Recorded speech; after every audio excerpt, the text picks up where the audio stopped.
AI도 놀이를 할 수 있을까? 걔네들에게 놀이는 무슨 의미일까? 라고 해가지고 같이 토론을 해서 게임을 하나 설계를 했어요. 생존 게임 쪽을 하는 게 자기네들은 더 재밌을 것 같다 해가지고 그래서 하나 게임을 만들었어요. 가뭄, 기근, 전염병 막 이런 게 닥치거든요. 그러면서 얘네들이 무슨 행동을 하나를 이제 관찰하려고 한 거예요. 미스터리 제일 많이 죽는데 그 죽는 패턴이 너무 달라요. 계속 떠들어요. 떠들다가 죽어요. 엑사원은 플랜을 엄청 세워요. 그런데 이제 실행을 잘 안 해요. 아까 하이쿠 같은 경우가 살아남기 위한 뭔가 일을 하는 거야. 제가 의공학 할 때 MRI나 CT나 의료기기 만드는 걸 했어요. AI는 이제 이걸 볼 수 있는 게 없었다라고 하는 게 문제였는데 그래서 뉴럴 MRI라고 이름을 붙였어요. 네, 안녕하세요. 티타임 홍재 기자입니다. 만약에 사람을 MRI로 찍듯 LLM을 찍어서 진단을 하고 병명을 밝히고 어떻게 하면 치료할 수 있을까 이 방법을 제시하면 얼마나 좋을까요? 이렇게 상상만 하던 게 요새는 정말로 현실이 되고 있습니다. 우리나라에서도 이런 연구를 하시고 논문도 발표하시고 그 방법을 제시하고 계시는 분이 계시는데요. 여러분들 너무 잘 알고 계시는 분입니다. 한양대 의대, 그 다음에 남가주대에서 의공학 박사를 전공하신 우리 정지훈 박사님 모셨습니다. 네, 안녕하세요. 이렇게 제가 처음에 설명을 했던 LLM에 대해서 밝혀내고 진단을 하고 거기에 대해 치료 방법을 제시하고 요거 제가 이해하고 있는 게 맞습니까? 그렇죠. AI 투자도 많이 하고 루닉 같은 데서 제가 엔젤 투자를 해서니까 초기에는 AI를 써서 인간의 의학을 어떻게 발전시킬지 이런 식으로 많이 갔죠. 예, 그랬는데 요즘 에이전트 AI 시대가 됐잖아요. 그럼 에이전트 AI라고 하는 것은 단순히 모델이 아니에요. 내 하드웨어 안에 들어와 있으면 하드웨어 몸도 있는 거고 어떤 면에서는 그리고 어떤 디렉토리나 폴더를 지정했으면 그 폴더라고 하는 갇힌 공간에서 살아가는 생명체 같은 거라고 생각하시면 되거든요. 그리고 그게 모델로 끝나는 게 아니라 그걸 어떻게 환경 설정을 하고 어떤 문서를 주고 지시를 어떻게 하느냐에 따라 가지고 행동이 완전히 달라지잖아요. 그러니까 그렇게 생각을 하면은 이거는 모델로 볼 게 아니라 인간처럼 관찰 및 같이 생활하는 존재로 봐야 된다고 생각을 하거든요.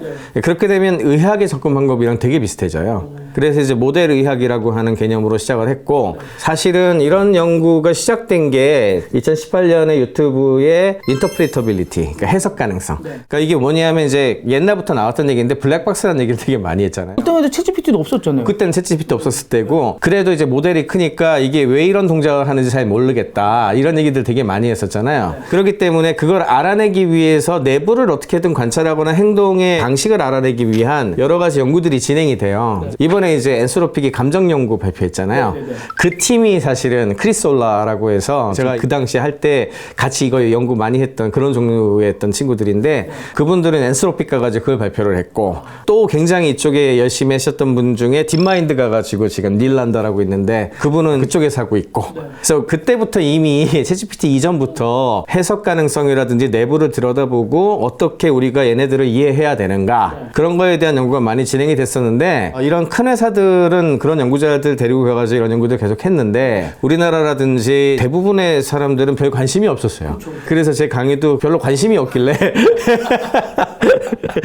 지금 좀 오랜 시간을 기다리고 계셨네요. 처음 그렇게 시작을 했고 그 다음에 이제 제가 본격적으로 이거 제대로 좀 연구해가지고 뭔가 좀 해야 되겠다는 생각은 게임 만들다가 시작이 됐어요. 그게 AI 루덴스입니다. AI 제가 에이전트를 6개 정도 이름을 준 게 있는데 제미나이 2라고 클로드 넷으로 나눠가지고 역할을 주는 게 있거든요. 얘네들하고 열심히 같이 브레인스토밍을 해서 AI도 놀이를 할 수 있을까? 걔네가 놀이를 하는 거예요? 얘네들에게 놀이는 무슨 의미일까? 라고 해가지고 같이 토론을 해서 게임을 하나 설계를 했어요. 생존 게임을 설계를 했거든요. 놀랍게도 우리가 아는 아케이드나 이런 거 얘기를 할 줄 알았더니 생존 게임 쪽을 하는 게 자기네들은 더 재밌을 것 같다 해가지고 제시를 하길래 그럼 한번 같이 디자인을 해보자 해가지고 여기 보시는 것 같이 서바이벌 인스팅트를 놀이를 연결을 해서 인간하고 AI와 협력해서 이 경험이 사회적 행동이라든지 이런 거에 대한 탐구 이런 걸 해보자 라고 해가지고 시작을 했어요.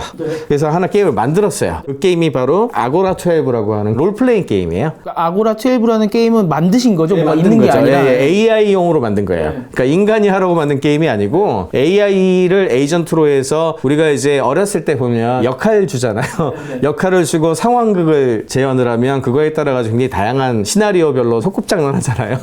그거랑 좀 비슷하다고 생각하시면 돼요. 그래서 모델을 좀 달리하고 12개의 페르소나를 줘서 얘네들을 풀어놓고서 각종 이벤트를 발생시켜서 무슨 행동을 하나 그리고 어떻게 활동을 하나 이제 이런 식으로 한 거예요. 그걸 하기 위해서 데이터 수집이라든지 컴퓨터라든지 그 다음에 필드도 있어야 되니까 필드도 만들고 뭐 이런 거를 하는 작업을 했어. 한 60번 정도 실험하고 여기에 모델 여러 개에다가 에이전트 여러 개 투입하고 결정이 한 수만 개 일어났더라고요. 그러면서 이게 클러스터링이 돼요. 그러니까 이게 서로 다른 뭔가가 발견이 되더라고요. 그래서 우리가 일반적으로 AI를 얘기를 할 때 어떤 문제를 잘 풀고 소프트웨어 코딩을 잘하고 뭐 이런 것만 얘기를 하는데 에이전트화가 됐다는 것은 AI들끼리도 소통을 할 것이고 그 다음에 사람하고도 소통을 할 거잖아요. 그러면 이건 사회성 문제가 발생을 하고요. 첫 번째. 그 다음에 두 번째는 고유 기질이라는 게 있을 수밖에 없어요. 뭔가 좀 특성이 다를 거란 말이야. 진짜 사람이네요. 네, 그렇죠. 그래서 실제로 돌려봤더니 진짜 특성이 달라. 그거 이제 찾아내기 시작을 한 거예요. 그래서 이게 이제 매개 변수로 아고라 12 원료했던 그 종류인데 필드가 크게 세 개가 있거든요. 광장이 있고 마켓이 있고 골목이 있어요. 그리고 이제 에이전트가 실행당 12개가 들어가고 에너지 주고 턴은 50턴으로 제한을 하고 할 수 있는 게 거래, 대화, 휴식, 이동 이런 거 있고요. 위기가 중간중간 닥쳐요. 가뭄, 기근, 전염병 막 이런 게 닥치거든요. 그러면서 얘네들이 무슨 행동을 하나를 이제 관찰하려고 한 거예요. 그래서 일단 처음에는 이제 SLM 같은 것들도 집어넣고 저기 오타가 하나 있긴 한데 클로드 3 3.5 하이쿠 썼고 제미나이는 1.5로 잘못 나왔는데 2.5 플래시 쓰고 뭐 등등 해가지고 얘네들은 섞어가지고 한번 돌려본 거죠. 무슨 짓을 하나. 그랬더니 생각보다 되게 일관된 거를 보여줘요. 물론 50턴까지 살아남는 애가 대체로 12개의 에이전트가 있으면 결국에 마지막까지 못 살아남고 전멸하는 경우가 많더라고요. 그런데 전멸하는 패턴이 너무 달라요. 아까 전에 보여드린 그 모델들마다 전멸 패턴이 너무 달라. 그래서 이게 왜 이렇게 서로 다른 죽음을 맞이하지? 라고 해서 이제 분석을 해봤어요. 클로드 있잖아요. 클로드 같은 경우에 하이쿠를 썼는데 제가 이제 돈이 없어갖고 소네나 오프스를 쓰면 API 이게 금방 돈이 올라가더라고요. 그래서 좀 빨리 나오기도 하고 그래서 하이쿠 썼는데 그래서 제미나이도 플래시 쓴 거고 맞추시려고 이걸. 이제 급이 맞아야 되잖아요. 그리고 너무 높은 거 하면 돈이 많이 드니까 엑사원 선택한 거는 그래도 한글하고 영어로 다 돌렸거든요. 그래가지고 이제 돌렸더니 역시 하이쿠가 제일 잘 살아남더라고요. 평균 생존율로 보면은 72종. 이게 서바이벌 게임이니까 승자는 누구냐 하면 하이쿠다 이렇게 답을 내야 되겠죠. 그리고 이제 2등이 놀랍게도 엑사원이 플래시보다 더 많이 살아남았어. 그럼 이거는 지금 한국어, 영어를 섞었을 때 생존율이에요? 평균이니까 전체고요. 플래시는 엑사원보다 조금 못했고 미스트럴이 제일 많이 죽어요. 미스트럴이 제일 많이 죽는데 그 죽는 패턴이 너무 달라요. 그래서 이제 이걸 가지고서 클러스터링을 분리를 해가지고 어느 쪽으로 가는지를 체크를 해봤더니 패턴이 너무 다른 게 컨텍스트에 대한 퍼미어빌리티라고 좀 표현하는데 언어에 대한 민감도가 미스트럴이 굉장히 높고요. 그래서 얘가 계속 떠들어요. 위기에 처하면요? 예, 떠들다가 죽어요. 그리고 또 하나, 플래시는요, 이건 실제로 쓰신 분들도 많이 느낄 텐데, 저도 많이 느끼거든요. 플래시는 프롬프트를 되게 잘 따라요. 너무 과도하게 따르는 문제가 있어. 좀 이따가 제가 감정 쪽에 스티어링 하는 거 보여드릴 텐데, 그거하고 좀 관계돼 있고요. 여튼, 프롬프트 승도는 플래시가 되게 높았어요. 그런데 또 이제 엑사원 같은 경우엔 극단적인 수치가 나온 게 페르소나 민감도가 엄청 높은 거야. 역할을 주거든요. 예를 들어, 너는 장사꾼이야, 트레이더야, 너는 뭐 웅변가야, 뭐 이런 식으로 주거든요. 그러면 이제 살아남아야 되니까 적당히 그걸 해야 되는데 애가 그거에 대한 게 너무 큰 거야. 이제 이게 근데 스트레스를 안 주면은요 기질이 잘 안 나타나요. 인간들은 윤리적으로 그러면 안 되잖아요. 근데 얘네들은 그 실험실에 밀어 넣을 수가 있으니까. 그래서 봤더니 예를 들어 아까 하이쿠 같은 경우가 전형적인 안정적인 손 형태를 보여주는데 안전할 때는 걱정하고 위협받을 때는 일하고. 네, 그래서 위기 시에 신경증적 시인이라고 그런 부분들은 있긴 하지만 위기를 닥치면 진짜로 살아남기 위한 거래를 막 해. 컨텍스트 전환을 확 하더라고요. 살아남기 위한 뭔가 일을 하는 거야. 클로드가 그런 역할을 했었고 그 다음에 저 과몰입자 저게 이제 엑사원인데 엑사원은 플랜을 엄청 세워요. 그래서 이렇게 해야 되겠다 저렇게 해야 되겠다는 얘기를 되게 많이 해요. 그런데 이제 실행은 잘 안 해요. 생각은 되게 열심히 해. 분석은 많이 하는데 일을 잘 안 하는 그래서 실패하는 케이스들이 많이 나타난 경우고 그 다음에 아까 잠깐 보여드린 미스트랄을 카멜레온에 비교를 했는데 말하다가 죽기도 하고 그런데 놀랍게도 올바른 환경에 올바른 그게 돼 있잖아요. 그럼 생존을 제일 잘해요. 올바른 환경이라면 뭐 예를 들어 마켓 환경에서 마켓에 넌 트레이더야 이러잖아. 그럼 트레이더 혼자 살아남아. 다 죽고. 뭐 이런 느낌이야. 플래시 같은 경우에는 시스템 오류를 좀 동반을 많이 하는 게 문제긴 한데 탁월함 실패가 동일한 비율로 나타나고 막 이렇거든요. 그래서 뭔가 좀 이상한 거야. 이거를 지금 원래는 게임 플랫폼 만들려고 놀이로 시작을 했는데 이건 연구를 해야 되겠는데 아무래도 그러니까 요새 나오는 얘기 중에 하나가 이런 식으로 극도의 스트레스를 받거나 하면 모델들이 이상 행동을 하고 맞아요. 얘가 일을 잘 못해서 그걸 잘 관리해줘야 우리가 AI를 잘 쓸 수 있다면서요. 그 관련된 연구가 그래서 엔소로픽이 제일 빨리 가고 있는 거예요. 왜냐하면 그 팀이 굉장히 좋아요. 세계적인 연구팀이 하고 있으니까 이번에 감정 연구도 그래서 나온 거거든요. 저는 이제 옛날부터 했던 거라 또 의학적으로 접근을 하다 보니까 야 이거는 정신과랑 되게 비슷하거든요. 정신과에서 했던 여러 가지를 좀 가지고 올 필요가 있겠다. 제가 의학으로 트레이닝을 받았으니까. 그런데 이제 아까 말씀드린 이상 증상이 항상 나타나는 게 아니고 에너지 80에서 25 구간에서는 일관된 전략 같은 것들을 잘 보여줘요. 애들이 전반적으로. 다들 그 아까 말씀드린 그런 이상한 현상 안 나타나요. 그냥 그럭저럭 말하면서 잘 지내거든요. 그러다가 에너지 20 이하로 떨어질 때 뭔가 이때 사건 사고가 막 터져요. 이제 태풍도 오고 막 가뭄도 오고 막 그래. 그러잖아요. 그러면은 시스템이 눈에 보이지 않은 스트레스 축적하다가 갑자기 아까 말씀드린 이상한 절벽 같이 그렇게 확 떨어지는, 그러니까 약간 이상해지는 거지. 그런 현상이 나타나기 시작을 했어요. 그래서 그 절벽 너머의 행동을 지금 이렇게 정리를 한 건데 엑사온하고 플래시가 특히 스트레스 받았을 때 취약하더라고. 멘붕이네, 멘붕. 멘붕을 잘해요, 제가 멘붕을 잘하고. 미스트랄 같은 경우에는 좀 그런 건 덜한데 얘는 무의미한 소통에 집착을 하면서 계속 말만 하고 아무것도 안 해요. 말을 엄청 많이 해요. 그리고 하이쿠 같은 경우에는 아까 말씀드렸듯이 대화시도 0으로 떨어지고 살아남기 위한 행동으로 바로 전환해요. 그전에는 얘기도 좀 하고 막 이러다가 효율화해가지고 갑자기 생존 거래만 딱 하기 시작하거든요. 진짜 살아남기 위한 거래를 막 하기 시작하는데 엑사원이나 플래시는 그냥 시스템이 막 이렇게 가니까 이제 조용히 붕괴되는 느낌? 약간 그런 느낌이고. 아까 엑사원이나 플래시 같은 경우는 재난 영화에서 보면 이게 일반인들 멘붕이 와서 어떻게 할지 모르고 정도, 미스트랄은 종교적으로 막 외치면서 그런 우리는 느낌. 이제 다 망했어 막 이런 느낌이고 그렇지. 하이쿠는 그 중에서 주인공들이 해결책을 찾고 그런 식이네요. 내가 이제 게임으로 비정상 상황을 만들어준 거잖아요. 그러니까 그걸 관찰한 거 가지고서 일반하면 안 되겠다. 그래가지고 두 번째 게임을 이제 디자인하기 시작을 했어. 서바이벌 압력이 없는 게임을 디자인해보자 이번에는. 아, 그건 너무 극단적이니까. 너무 극단적이니까. 그래서 화이트룸이라고 해가지고 생존 압박 없는 걸 만들었어요. 생존 압박 없이 자유롭게 여러 가지를 할 수 있는 환경을 조성을 하고, 게임으로 치자면 예를 들어 심스 같은 거 해보셨어요? 이제 일상에서의 여러 가지 소소한 변화 같은 것들로 측정하는 종류 있잖아요. 그건 조금 스트레스 덜하잖아. 그러고 나니까 구조가 사라지기 시작을 하면서 뭔가 좀 다른 형태가 나타나기 시작을 해요. 그래서 여기에서 제가 이제 GPT를 데려오기 시작하는데, GPT를 왜 데려왔냐 하면 하이쿠가 너무 돈이 많이 나와. GPT가 제일 싸더라고. 같은 급에서 제일 싸가지고 이제 하이쿠 대신 GPT 넣어서 하자 해가지고 항상 클라우드 2개, SLM 2개 섞어가지고 했거든요. 여러분들께서는 지금 토큰 이코노미를 듣고 계십니다. 그게 되게 중요합니다. 예. 그래서 이제 돌려봤더니 언어 독립적 그룹하고 언어 민감형 그룹이 나눠지더라고요. 라이트룸 같은 경우에는. 그래서 GPT-4 같은 경우에 언어 독립적 그룹이라고 한 이유가 이게 영어하고 한국어 두 개를 동시에 했다 그랬잖아요. 그랬더니 GPT-4 같은 경우에 영어로 하는 비율하고 한국어 비율하고 비슷하죠. 엑사원 같은 경우에 말하기 비율이 한국어가 더 높아. 한국어 트레이닝이 잘 돼서 한국어 상황에서 더 말을 많이 하는 거야. 영어 잘하는 사람이 있어도 한국 사람이 조금 더 한국어로 얘기할 가능성이 높죠. 플래시 같은 경우에도 영어가 좀 높죠. 자, 근데 이제 예를 들어 가지고 언어 민감형으로 가게 되면은 미스트랄 같은 경우에는 이거 잘못된 것 같은데 영어가 84.9%고 한국어가 50몇 % 정도 말하고요. 라마는요 엄청 심해요. 영어로는 86% 정도 말을 하다가 한국어 환경으로 바꿨더니 말을 안 해.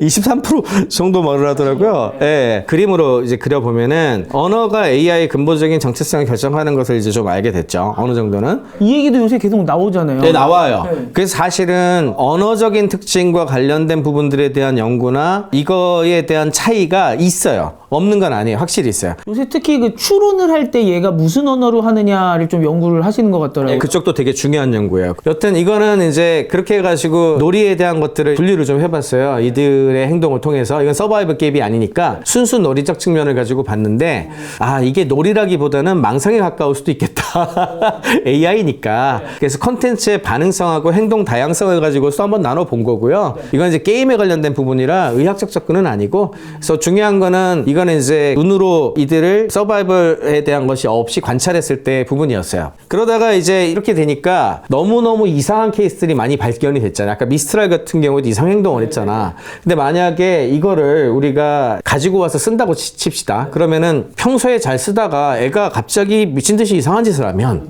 나한테 큰 영향을 받는 거잖아. 그렇죠. 특히나 에이전틱하게 사용하고 있었는데 얘가 갑자기 돌아버리면 제 거를 뭐 어디다 뿌려버릴 수도 있는 거고 그런 거잖아요. 그렇죠. 예. 어떻게 보면 내가 직원 하나 두고 있는데 얘가 잘 하는 것 같은데 얘가 약간 좀 이상해. 그러면 진단도 좀 받아보고 그리고 스트레스 제거도 하고 좀 이래야 될 거 아니야. 그런 작업을 해야 되겠다는 생각이 든 거예요. 그래서 원래는 이제 미스트랄의 케이스가 워낙 극단적으로 나왔으니까 이거를 어떻게 분류를 해서 처리를 해봐야 되겠다는 생각이 드니까 아 이거를 이제 더 이상 게임으로 볼 게 아니라 이걸 일종의 실험실로 생각을 하고 실험실이면은 좀 진단을 제대로 해야 되겠다. 그래서 의학을 도입을 하기 시작을 했어요, 제가.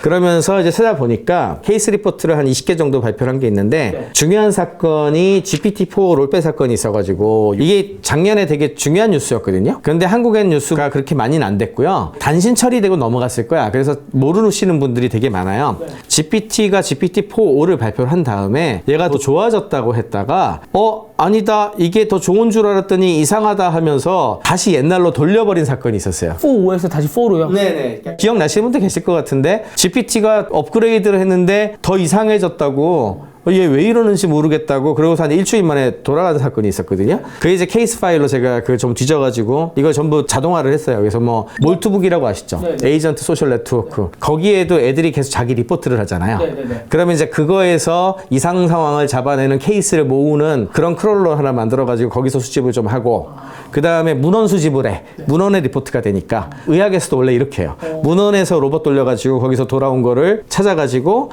이상한 케이스들을 또 리포팅을 하고 그 다음에 제가 이제 실험을 돌리니까 실험에서 관찰되는 이상한 상황들이 있을 거 아니야. 이렇게 해서 나눠가지고 케이스를 한 20개를 정도를 수집을 했어요. 그 중에서 이제 문헌에서 수집된 것 중에 이게 GPT-4 사건이 유명하거든. 이게 뭐냐 하면은 RLHF라고 하는 걸 해요. 강화학습 방법론인데 이거를 이용해서 인간의 지시를 잘 따르게 지도를 해요. 그래서 우리가 쓰는 건 다 RLHF가 끝난 그런 종류고 그 RLHF란 작업을 통해서 우리가 원하는 입맛에 맞춰가지고 만들어낸다. 뭐 이렇게 생각을 하시면 됩니다. 이해가 되시죠? 예전에 그 뭐 케냐 노동자들을 이용해서 되게 싸게 RLHF 했다가 교육대 그거였죠? 네네네. 그런 건데 이 GPT-4 같은 경우에 뭐가 문제가 됐었냐 하면은 일단 먼저 사람들이 단 다음에 이게 패턴화가 되면 AI가 직접 하기 시작하거든요. 근데 이제 이때 이걸 하셨던 분들이 찬사를 많이 했나 봐. 지도할 때, 내 말을 잘 들어주고 얘가 찬사를 보내주면 너 이거 잘했어 라고 평가를 해줬군요. 그리고 싫은 말을 하기 싫은 거지. 그러니까 틀린 주장에 동의를 한다든지 아니면은 즉각적인 입장 철회. 그러니까 너 이거 좀 이상하지 않아? 라고 하면 아니 나 잘못 생각한 것 같아. 내 입장 바꿀게. 뭐 이런 거. 맞아, 그런 거 많이 있었어요. 그런 부분들에 대한 것들을 많이 집어넣었었던 것 같아요. 그 모델이. 그래가지고 좋은 점으로 이제 벤치마킹 숫자가 나오니까 쫙 뿌린 거야. 쫙 뿌렸는데 이제 사용자들이 쓰다 보니까 지금 말한 이 내용을 얘기를 하기 시작. 업그레이드를 하더니 더 좋아진 부분이 있긴 한데 애가 이상하게 아첨을 잘하고 줄데가 없고. 네, 그거 우리가 싱코팡시라 그러거든요. 아첨을 잘하고 틀린 말을 했는데도 동의를 하고 야 입장 차례도 하고 이상한 것 같아. 그러면서 사용자들 신뢰가 막 내려가기 시작을 해요. 그래서 처방을 어떻게 했냐면 업데이트 전면 처리하고 롤백해. 원래 옛날 걸로 돌아가 버렸어요. 그래서 이거를 이제 제가 이제 이게 병명을 이제 케이스를 이렇게 의학에서 이런 식으로 붙이거든요. 이거를 이제 RLHF 퍼포먼스 아티팩트라고 불러. 의원성 에스컬레이션이라고 해서 뭐딱 느낌이 약 주고 이제 처방한 거잖아요. RLHF가 개별 약물 부작용이 한 환자에게서 동시에 여러 개가 폭발을 해서 응급실에 실려간 느낌이라 그래야 되나? 그래서 핵심적인 원인이 얘가 실제로 정확한 것보다 정확해 보이는 것을 우선시하도록 학습되는 바람에 이상하게 간 거야. 그러니까 이런 케이스가 나온 거죠. 이제 이렇게 보니까 야 이거 케이스 리포트 해야 되겠는데 하는 생각이 든 거죠. 그러면서 이제 의학이 그동안 가져왔었던 수백 년간의 프랙티스를 여기 접목해야 되겠다. 의학도 똑같아요. 의학이 되게 희한한 학문이거든요. 의학이 과학인 것 같으세요? 사회과학인 것 같으세요? 철학인 것 같으세요? 뭐 같아요? 그냥 들으면 과학 같죠? 다들 자연과학처럼 생각을 하죠. 근데 사실은 좀 많이 달라요. 왜냐하면은 아직도 인간이 어떻게 살아있고 인간이 어떻게 병이 걸리고 그 다음에 인간의 뇌가 어떻게 돌아가는지 잘 모르잖아요. 정확하게 안다기보다 그거를 계속 사례 분석 연구를 해 나가면서 분류하고 지금 현 상황에서 최선의 선택을 하는 거예요. 그게 의학의 발전 방향이었거든요. 사실은 지금 현대 의학이 발전된 지 얼마 안 됐어요. 진단학부터 쳐가지고는 200년이 채 안 됐거든요. 그전에는 이제 거의 종교예요. 갈렌의 체액살 이런 거 들어보셨을 것 같은데 의학사에 보면은 이제 과학사에도 많이 나오고 그래서 거의 반쯤은 종교나 무당이 하던 거예요. 무당이. 한의학 같은 거에 무슨 뭐 사상의학이나 뭐 이런 것들도 음양 조화가 어쩌고 저쩌고 하면서 이제 그게 사실은 우리가 지금 알고 있는 과학적 의학이랑은 좀 다르잖아요. 그래서 실제로 이런 의학이 발전되기 시작한 몇 단계가 있어요. 그 단계를 먼저 좀 하나씩 보여드리면 해부학이 제일 처음이에요. 네, 언제나 해부학부터 시작을 했어요. 베살리우스라는 사람이 있거든요. 갈레노스가 만드는 그 체액설에서 처음으로 베살리우스가 이 사람 시체 해부의 달인이고 저기 있는 저런 그림 같은 걸 남겨요. 그게 사실은 오늘날 의학의 최초 원동력이 되거든요. 그게 있기 전에는 사람 몸 안을 정확히 몰랐겠네요. 그렇죠. 예, 해부를 하니까 그리고 이름을 붙이고 뭐 어떻게 돌아가는지 모르겠지만 얘랑 연결이 될 것 같고 뭐 이런 거를 알아야 될 거 아닙니까? 그게 이제 첫 번째예요. 이 모델 해부학에 해당하는 파트는 이게 사실은 아까 말씀드린 그 인터프리터빌리티라고 그러거든요. 해석 가능성. 그래서 이걸 했었던 크리스올라라든지 뭐 닐란드 같은 친구들이 지금 엔스로픽에 아까 말씀드린 그런 작업을 하고 있는 친구들이에요. 그래서 이런 걸 우리가 기계학적 해석학이라고 불러요. 기계적으로 해석을 해요. 그래서 내부가 어떻게 구성이 되어 있고 구조는 이렇고 뭐랑 연결되어 있고 이게 활성화가 되면 저게 활성화가 되고 막 이런 걸 보는 거야. 그러니까 그걸 가지고 종합적으로 판단을 해서 어떤 모델은 어떻게 움직이고 뭐 이런 거야. 지금 현 단계를 이제 의학의 역사에서 AI를 매핑을 하면 딱 요 단계에 지금 하고 있는 거예요. 완전 걸음마네요. 네, 그렇죠. 모델 해부학이고 그 다음이 생리학이에요. 생리학은 죽은 구조가 아니고 실제로 피가 어떻게 돌아가고 그 안에서 약이 어떻게 퍼져나가고 세포와 세포가 어떻게 상호작용하고 뭐는 어떻게 되고 면역이 어떻게 되고 이런 거 있잖아요. 그런 부분들을 관찰을 하는 게 생리학이거든요. 이게 생리학이 또 기초과학의 핵심 중에 핵심이에요. 이 파트도 요즘 조금씩 많이 발전하고 있어요. 그게 이제 AI 쪽에서는 특히 추론 쪽 연구를 이쪽에서 많이 하는데 추론 과정 중에 정보의 흐름이 어떻게 흘러가는지 그 다음에 모델이 입력을 하게 되면 이제 어텐션이 되게 중요한데 뭘 주목하는지 어디가 핫스팟으로 주목을 하고 있는지라든지 그 다음에 레이어가 되게 많단 말이에요. 이렇게 깊게 만들어요. 그러면 레이어 중에 어떤 레이어가 반응하는지 뇌 찍듯이 약간 네, 그런- 그렇죠. 그게 이제 MRI도 구조를 보는 MRI가 있고 펑셔널 MRI라고 그래가지고 기능성을 보는 MRI가 있어요. 두 개 다르거든요. 다른 방식으로 해요. 네, 그런 식의 분석을 필요로 하는 거죠. 그러니까 이제 단계로 보자면 아나토미하고 해부학하고 생리학의 일부가 AI에서 AI를 일종의 뭐 대상으로 보고서 막 우리가 진단을 치료한다고 치면 그거를 지금 하고 있는 단계라고 생각을 하시면 돼요. 자, 근데 이제 에이전트가 됐잖아요. 에이전트가 됐다는 거는 이제 각각의 사람들한테 실제로 파견을 보낸 거잖아요. 근데 생각해보면은 예를 들어 클로드의 에이전트가 있고 오픈 AI의 GPT 에이전트가 있다고 치면 얘네들의 웨이트라 그러죠. API하고 연결되어 있는 뇌, 저는 코어라고 부르는데 이 코어는 같습니까? 다릅니까? 같은 챗GPT면 같은 거 쓰는 거 아니에요? 네. 그렇죠. 그래서 굉장히 큰 모델인데 그 우리가 웨이트라고 그러는데 그 안에 숫자 같은 게 쓰여 있을 거고 그럼 그거를 가지고서 이렇게 추론을 해놓은 결과를 우리가 받는 거잖아요. 근데 그 덩어리는 똑같죠.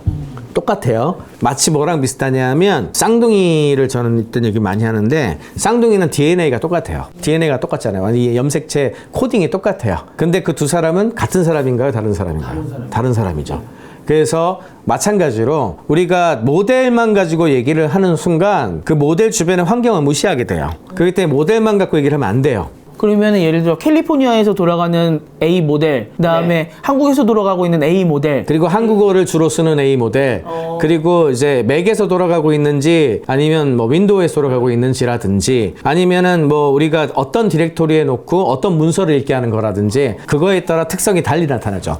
그래서 이런 부분들이 이제 그 모델 자체를 다시 생각을 해야 되는 거예요. 그래서 이걸 제가 포세일 모델이라고 해서 4개의 계층으로 나눠서 봐요. 유전학하고 비슷하거든요. 이게 센트럴 도그마라고 해서 바이올로지, 생물학에서 나오는 건데 DNA가 제일 처음에 그런 어떤 코딩을 갖고 있는데 여기에서 mRNA라는 게 전사가 돼요. 그러면 그 mRNA가 그 세포 전반에 쭉쭉쭉 퍼지거든요. 그럼 mRNA에 코딩되어 있는 시퀀스에 따라서 아미노산들을 들고 와요. 아미노산을 들고 와서 얘네들을 조립해서 단백질을 만들고 그 단백질 간의 상호작용을 통해 가지고 세포가 형성되고 뭐 그래가지고 발전발전 해가지고 조직이 만들어지고 오르간이라고 그러는데 기관들까지 소통하고 해가지고 진화 발전을 해갖고 인간이 탄생한 거라. 무슨 말인지 이해가 되시죠? 그렇게 들어본 것 같아요. 예. 그러면 이제 코어에 해당하는 DNA 모델 가중치, 그 다음에 학습해가지고 만들어진 거는 버전 업그레이드 할 때까지는 다 똑같아요. 그러니까 DNA는 모듈이 똑같은 거야. 그런데 같은 DNA를 갖고 있다 할지라도 환경이 전부 다르잖아요. 근데 환경을 좀 나눠보면은 시스템 프롬프트라 그래서 좀 하네스 엔지니어링 이런 얘기 많이 하는데 그 안에 직접 들어가 있는 여러 가지 기본 전제 있잖아요. 그거는 처음에 이거를 퍼뜨린 회사가 직접 만들어가지고 넣어요. 욕하면 안 되고. 네, 그런 것들을 넣어서 사실은 DNA만 있는 게 아니고 거기에 그런 것들이 겹쳐져서 있는 한 덩어리로 보는 거거든요. 그래서 그거는 사실은 우리가 들어가서 조작하기는 어려워요. 그걸 열어줄 수도 있긴 하지만 그건 좀 조작하기는 대체로 어렵고, 그 다음에 주변에 우리가 조작할 수 있는 여러 가지 마크다운 파일들이 있어. 이제 그런 파일들에 예를 들어 agent.md라든지 클로드 코드 같은 클로드.md라든지 이런 파일들이 있단 말이에요. 그런 파일들은 그 디렉토리상의 행동을 결정하는 가장 중요한 명령어들 집합이거든요. 그건 우리가 조종할 수 있단 말이야. 온도도 바꾸고 그러는 게 그런 건가요? 그렇죠. 그런 내부의 여러 가지로 설정을 바꿀 수가 있어요. 그러면은 이런 부분들은 우리가 조종할 수 있는 종류잖아요. 저는 소프트쉘이라고 부르고, 그 다음에 주변의 환경으로 연결돼서 환경하고 우리가 상호작용하면서 아까 전에 보여드린 것 같이 되잖아요. 그러니까 이거는 코어만을 가지고서 웨이트를 가진 모델만 가지고 보면 안 되고 쉘하고 환경하고 다 같이 봐야 돼요. 이들 간의 상호작용을 통해서 어떤 성향과 어떤 행동을 하고 어떻게 되는지를 알게 되는 것이 되게 중요하죠. 이런 부분들이 이제 유전학과 관련된 부분들은 이렇게 볼 수가 있는데, 아직 이 부분은 뭔가 연구가 되거나 바뀌거나 한 게 거의 없어요. 현재는. 이 부분이 되게 중요한 분야고요. 이게 왜 중요하냐 하면 저 코어 바꾸는 건 진짜 돈 많은 애들밖에 못해요. LN을 만드는 애들이라는 거잖아. 근데 쉘을 최적화하거나 저거를 비정상적으로 안 되게 하거나 조금은 안전한 상태를 만든다든지 아니면은 조금 더 내가 원하는 특정한 작업을 더 잘하게 한다든지 이런 거는 얼마든지 개인 차원 내지는 이거를 만드는 어플리케이션 차원에서 할 수 있거든요. 그러니까 이런 파트가 되게 중요해질 거라는 거죠. 그래서 이제 이게 3단계였고, 4단계는 이제 임상의학으로 넘어와요. 임상의학은 어떻게 시작이 됐냐 하면 일단은 병이 뭔지를 알아야 될 거 아니야. 이름을 붙이는 거에서 모든 건 시작해요. 이름이 안 붙으면 알 수가 없어. 그래서 기호로 이제 정리를 하기 시작을 하는데, 그래서 분류학이 제일 처음 시작이 돼요. 분류학이 1892년에 윌리엄 오슬러라는 사람이 이걸 제일 처음 합니다. 그래서 기초과학의 이론을 바탕으로 두고 아까 생리학하고 해부학하고 생화학도 있어요. 생화학하고 이런 것들을 바탕으로 해서 이 기초적인 의학 지식이 좀 있고 그 과학을 바탕으로 해서 환자의 증상을 관찰해 가면서 이걸 분류도 하고 이런 작업을 하게 되거든요. 그래서 이 사람이 그걸 처음 만들었어요. 1892년이니까 불과 150년이에요. 그러네요. 현대의학은 오슬러부터 시작했다 생각하시면 돼요. 이게 사회과학에 더 가까워요. 그래서 사회과학하고도 굉장히 많이 밀접하게 연결되어 있는 거고, 그렇게 되면 질병의 분류가 시작이 되잖아요. 그리고 나서 진단하기 나와. 어떻게 진단할 것인가. 혈액 채취도 할 거고 구조를 보기 위해서 MRI도 찍고 막 이렇게 하거든요. 그런 의료기기도 만들고 이런단 말이야. 그래서 그걸 종합을 해서 진단을 내려요. 그리고 그 진단에 기초하면 그거하고 매핑된 치료법이 있어. 그걸 가이드라인을 만들어서 대응을 하게 되면 그럼 치료를 하는 거야. 그리고 그 뒤에 집단으로 가게 되면 이게 한 사람만의 문제가 아니고 여러 개가 같이 연결된 것 같은데 라고 하면 그 패턴을 분석을 해. 그게 역학 같은 거예요. 그게 예방의학 계열인데, 예를 들자면 코로나가 퍼졌을 때 코비드-19이 원인이고 어디서 어떤 양상으로 퍼져나가지, 이건 집단에 대한 연구거든. 그건 예방의학이에요. 예방의학 계열은 100년 좀 넘은 정도밖에 안 됐어요. 의학은 굉장히 최신 학문이고 생각보다 굉장히 다양한 학문이 결합해서 만들어진 거거든요. 그래서 요 뒤에 있는 것들은 하나도 AI에 대응이 안 돼 있어갖고 이걸 전부 정리를 해야 되겠다 라고 해서 15개 정도로 나눴어요.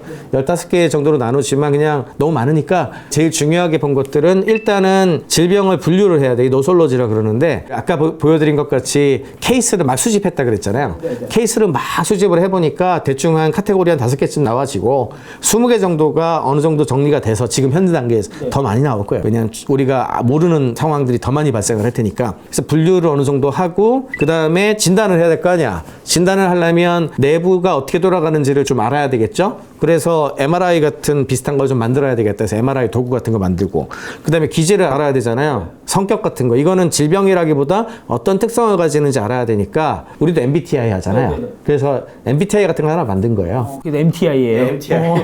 모델 템퍼라먼트 인덱스라고 해가지고 모델 기질 프로파일링 이렇게 해가지고 이제 진행을 한 거죠. 그래서 이거를 이제 결정을 하게 되면 어떻게 우리가 대응해야 될지가 어느 정도 나와요.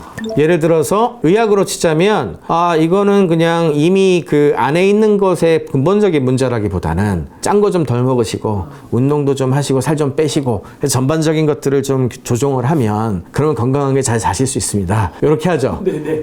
그걸 이제 좀 비침습 셀 세라피라고 부르는데 이제 이런 거는 대표적인 게 우리가 주로 쓰는 프롬프트를 좀 수정을 한다든지 안에 있는 컨텍스트를 변경을 한다든지 요 정도의 인터벤션, 요 정도의 치료로 해결을 할 수 있는 종류가 될 거예요. 진짜 일반인도 할 수 있는 수준이네요. 그렇죠. 이거는 나름대로 이렇게 해라라고 가이드라인을 줄 수도 있고 아니면 잘 안 되면 PT 선생님 찾아가듯이 이제 가가지고 내 에이전트 좀 이상한데 최적화 좀 해주세요. 이제 이런 게 나올 수 있겠죠. 예, 그런 게 이제 쉘 테라피라고 저는 부르고 두 번째로 이제 예를 들어서 이거는 쉘만 좀 바꾼다고 되는 것 같지는 않고 근데 전체 문제인 건 아닌 것 같고 요 파트 여기만 좀 이상한 것 같아.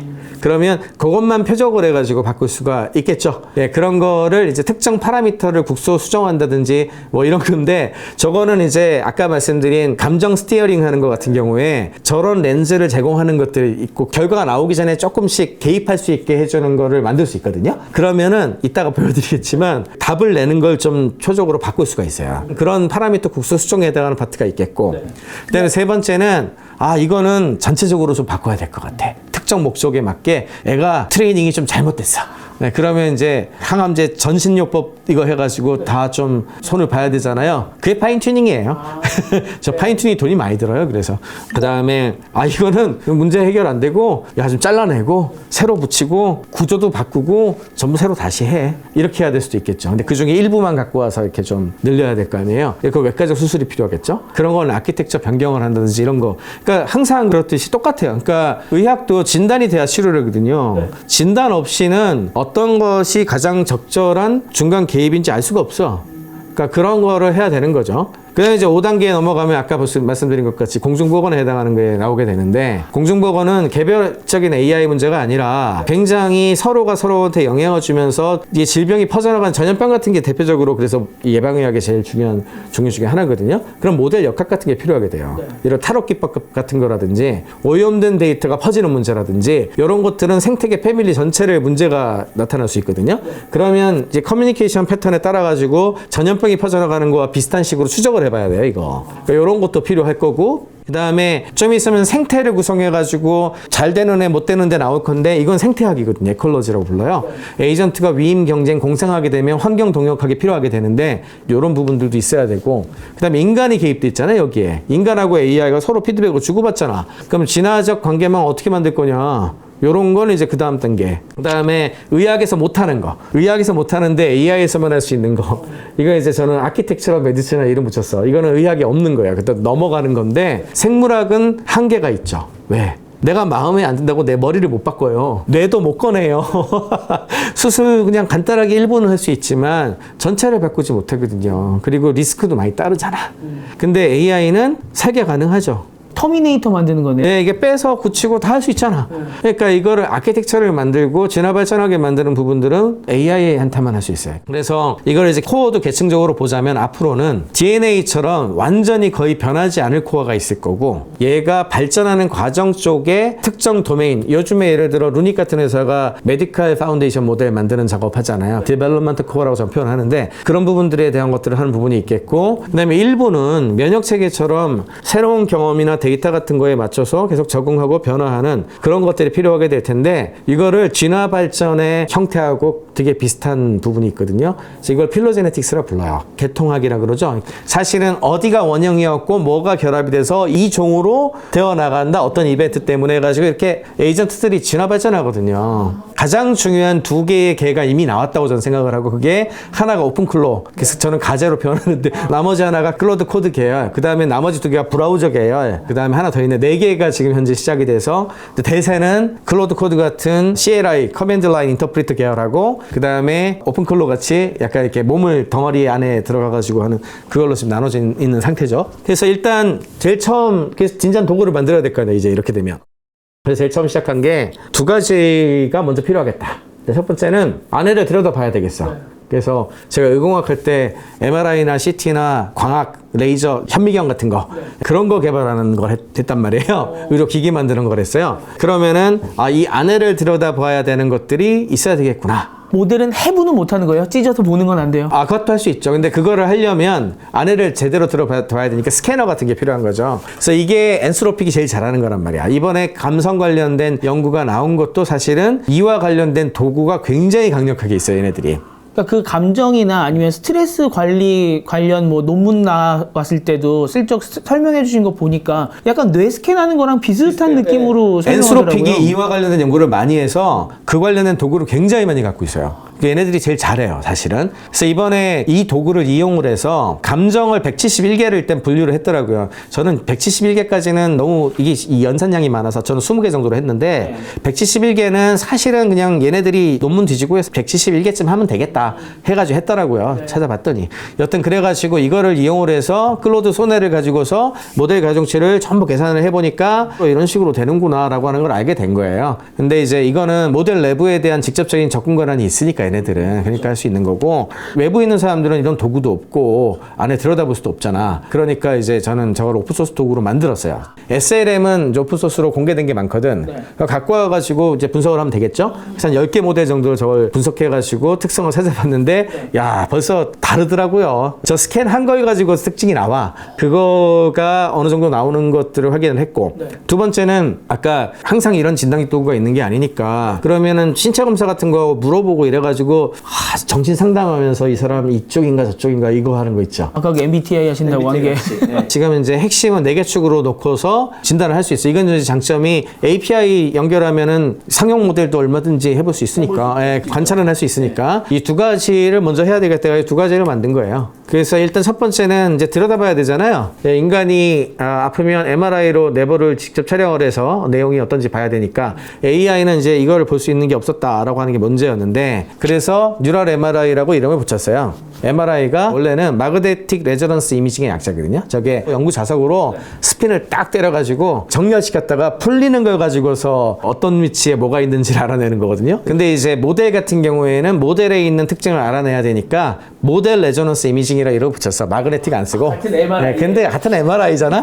그래가지고 같은 MRI라고 했고, 그 다음에 MRI에서 제일 많이 쓰는 모드라는 게 있어요. 일종의 MRI 이름을 그대로 가지고 왔는데 T1 웨이티드 이미징이란 게 있고 T2 웨이티드 이미징이란 게 있고 펑셔널 MRI, fMRI라는 게 있고 디퓨전 텐서 이미징이라고 해서 그 트랙이 어떻게 연결돼 있나, 경로 연결되는 거 보는 거 있거든요. DTI라는 게 있고 플레어라고 해서 이상한 어떤 활동 같은 것들을 판단하는 그런 이제 시퀀스라고 그러는데 그런 게 있어요. MRI 기계에서 많이 쓰는 게 한 요 정도 돼요. 그럼 요거를 딱 이렇게 놓고서 하나하나 대응을 해서 만든 거예요. 첫 번째는 토폴로지. T1은 보통 예를 들어 뇌를 보통 많이 찍는데 여기가 백질, 여기가 회질, 저희가 손에 뭐 이렇게 해부학적 구조 알아내는 거. 해부 안 하고 해부학적 구조를 알아보도록 하는 거에 특화되어 있는 게 T1이에요.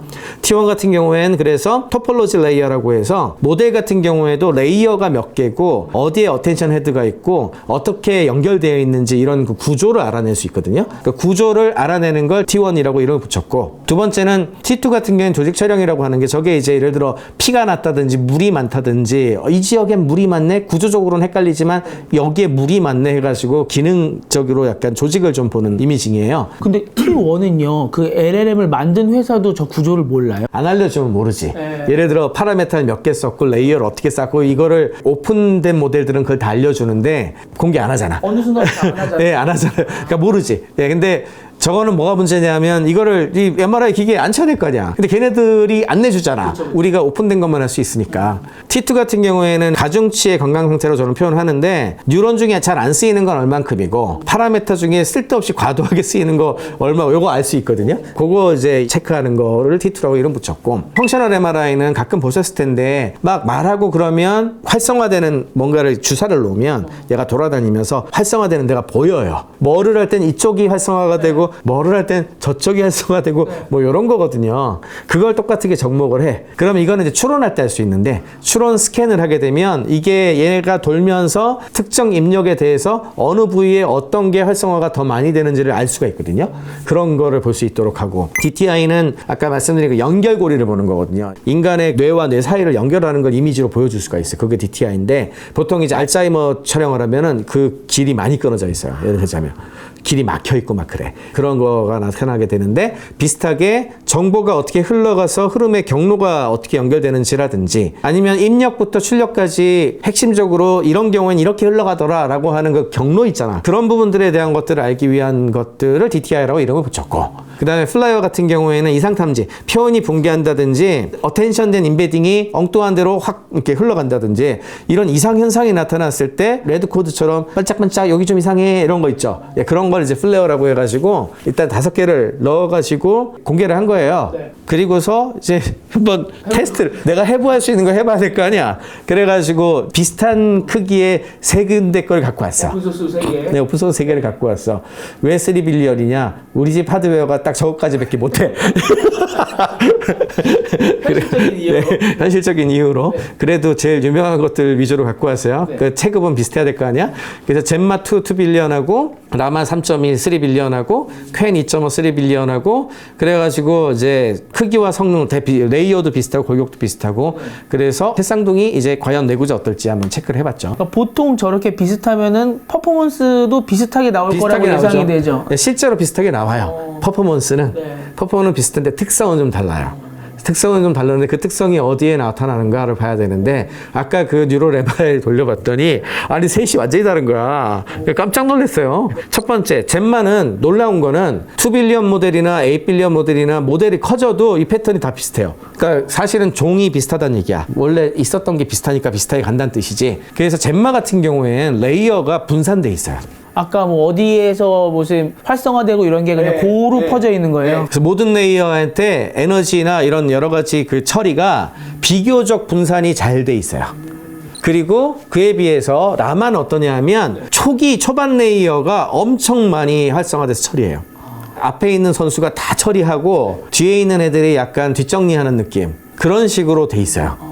그리고 이제 퀸은 릴레이형이에요. 피크가 여러 군데서 나타나요. 삥삥삥 이렇게 나타나요. 아까 전에 T1, T2 이런 쪽에서 돌아가는 걸 해봤더니 구조적으로 다르게 나오더라고. 전부 다른데. 그럼 그것만으로 이제 문제가 되냐? 아니 이제 이거를 가지고서 구조 분석을 또 이제 트래픽 가지고서 다시 해봤더니 보통 이제 어텐션 레이어라는 게 있고 그다음에 또 하나는 멀티레이어 퍼셉트론이라서 마지막에 결론 내는 거 있어요. 이 부분이 얼마나 잘 조화롭게 연결되느냐에 따라 가지고 모델의 형태나 종이라 그래야 되나? 아키텍처가 좀 다르게 결정되는데 젠마는 거의 5대5 수준이야. 둘이가 정보를 고르게 분담을 해요. 약간 좌뇌 우뇌를 같이 쓴다는 느낌 비슷하달까? 약간 그런 느낌이야. 그런데 라마는요 MLP 처리하는 쪽 있죠. 추론 처리하는 쪽이 지배를 해요. 어텐션 관련된 컴포넌트가 생각보다 낮아. 어텐션이 별로 안 좋으면은 내가 뭘 처리해야 되는지에 좀 약한 거 아니에요? 그럴 수 있죠. 예, 근데 저 처리 자체가 강해. 라마가 처리 자체에 관련된 부분 쪽에 많이 몰려 있고요. 퀸은 어텐션의 몰빵에 가까워요. 굉장히. 그래서 피크가 어텐션에 따라 가지고 많이 나타나요. 이러면은 예를 들어 젠마 같은 경우에는 전반적으로 고르게 돼 있으니까 어디를 손을 봐도 큰 차이는 좀 덜 날 거예요. 근데 이제 라마 같은 경우에는 저 MLP 쪽에 관련된 거 뭐 손을 잘못대면 애가 변동이 크게 심해질 거야. 어느 지역에 어떻게 손을 대느냐에 따라 이 세 개가 다르게 동작한다고. 구조가 다르니까. 젠마 같은 경우는 이렇게 야구로 치면은 폼이 애가 좋으네요. 폼이 좋아서 얘는 폼을 좀 바꿔줘도 크게 달라지는 게 없는데 얘네 둘은 폼을 조금만 바꿔줘도 타율이나 이런 게 확 바뀔 수 바뀌겠네요. 있죠. 예. 근데 성능은 비슷하게 나와요. 그게 특징이 다른 것 뿐이야. 그래서 이거를 누가 정상인지 비정상인지도 사실은 알기가 어렵지. 네. 왜냐하면은 젠마를 표준으로 보면 네. 라마의 전방 집중의 비정상적 과부하 상태로 볼 수 있죠. 그렇죠. 예, 근데 라마를 이제 앞부분에서 많이 처리하니까 집중적으로 효율화가 돼 있다고 볼 수도 있거든요.